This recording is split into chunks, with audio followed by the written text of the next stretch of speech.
Welcome to Business Connection. I'm Liz Spencer. We have a fascinating guest in studio. It's Dan Draz.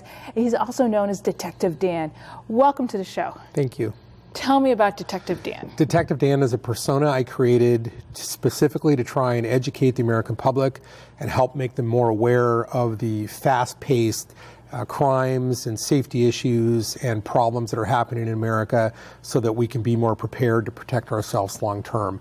The project is designed to educate people across multimedia channels, radio, TV, video, print, internet, anything you pick up. I want to be able to provide information to the American public in order to help educate them and make them safer.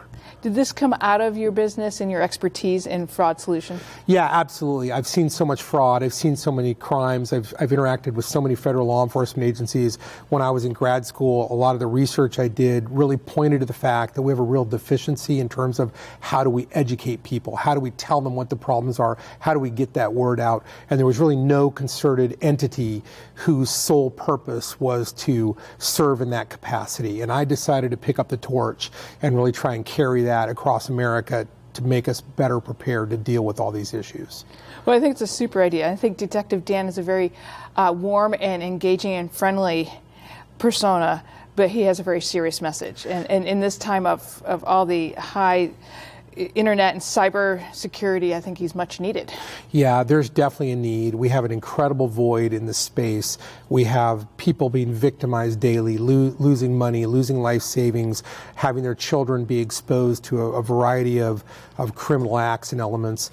And we really need a message, and that message needs to be done in a timely manner and give people the information they need to make informed decisions. How will Detective Dan give us this information? How do we find Detective Dan? I'm going to write short-form news segments, which I then take into multimedia channels. I produce them myself, record, they're edited, and then they're uploaded to a variety of syndicated media outlets for dissemination to the public. So you could pick up the newspaper, you could see me in print, you could see me on TV, you could hear me on the radio.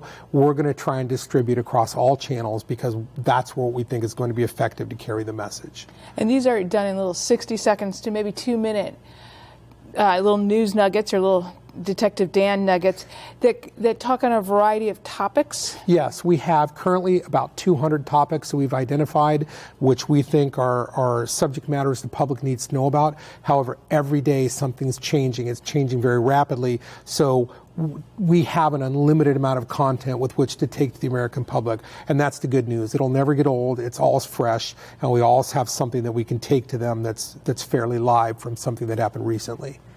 Well, I think it's a great idea, and I think the topics that you choose, they're to consumers. They're like me. They might tell me a little bit more than I want to know about my lovely Fitbit here on my wrist. Right, exactly.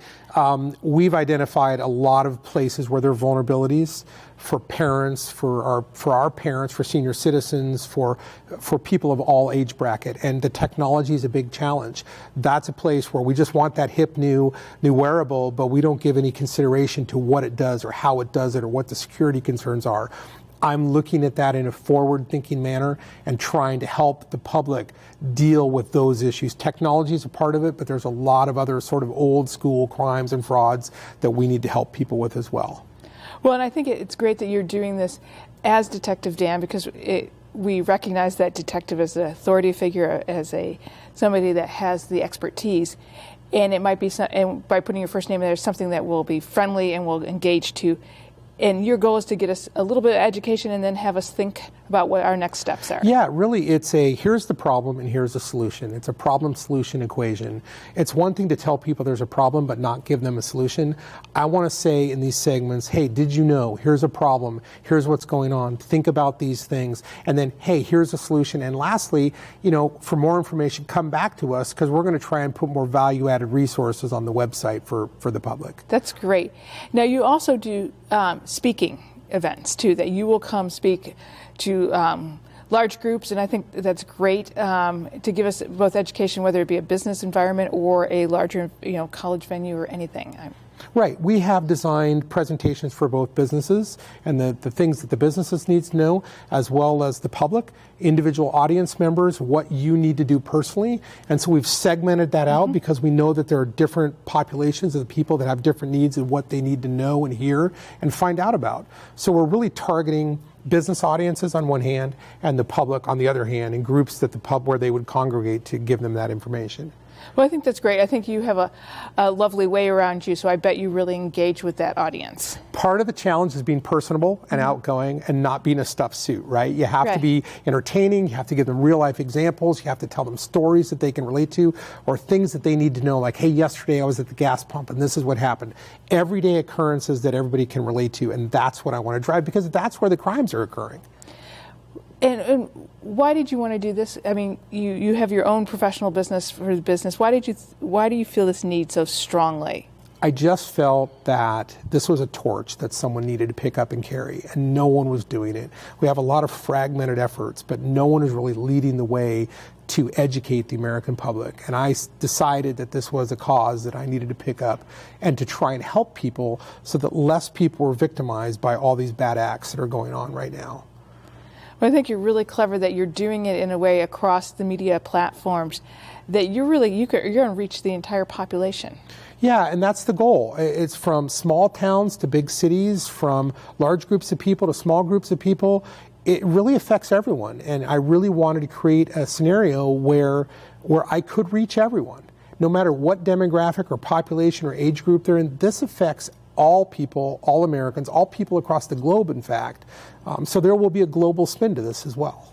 And how do we get engaged with Detective Dan? They can call, they can email, they can touch me any number of ways, and I'll respond. Right. Well, we can also look for you or listen for you on the major. Correct. We're looking for a deal in syndication right now. So it should be on radio stations around the country, and we're producing made-for-TV segments as well. So it's TV and radio. You'll find us on the internet, YouTube channel, and a variety of multimedia vehicles. Well, Dan, I think that's wonderful, and I think we should say thank you. Thank you for picking up that torch to help us be a little smarter in an area that we're just beginning to recognize we need all this help. Absolutely. Thank you very much. And we'll be right back with more Business Connections. Stay tuned.